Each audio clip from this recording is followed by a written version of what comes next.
বক্সা জঙ্গল, সেখানে টুরিস্ট স্পটগুলোয় মানুষের ভিড় কতটা?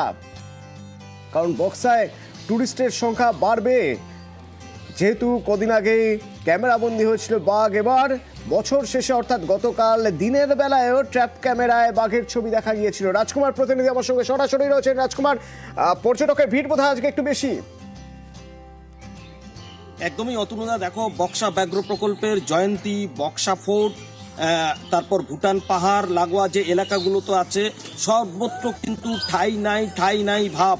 একেবারে পর্যটকরা ওখানে ভিড় জমিয়েছে সর্বত্র, সব জায়গাতে বাঘ দেখার আশায় কিন্তু পর্যটকরা বক্সামুখী হয়েছে।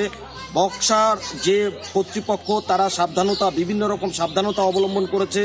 বলা হয়েছে কোনো বাইক নিয়ে বক্সা ব্যাঘ্র প্রকল্পের বনাঞ্চলের ভেতরে ঢুকতে দেওয়া হচ্ছে না। গাড়ির ভেতর থেকে, কাচের ভেতর থেকেই জঙ্গল দেখার সুযোগ দেওয়া হয়েছে শুধুমাত্র। সাফারি, যে জঙ্গল সাফারি রয়েছে, সেই জঙ্গল সাফারি আগে থেকেই প্রি বুক, অর্থাৎ আগে থেকেই সব বুক রয়েছে। হোটেল, রিসোর্ট কোথাও জায়গা নেই, তবুও পর্যটকরা বক্সা।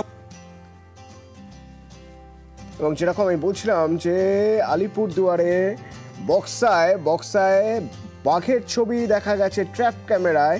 গতকাল দিনের বেলায় দেখা গিয়েছে, এর আগে ট্র্যাপ ক্যামেরায় রাতের ছবি দেখেছিলাম কদিন আগে। তাতে উৎসাহ আরো বেড়েছে মানুষের।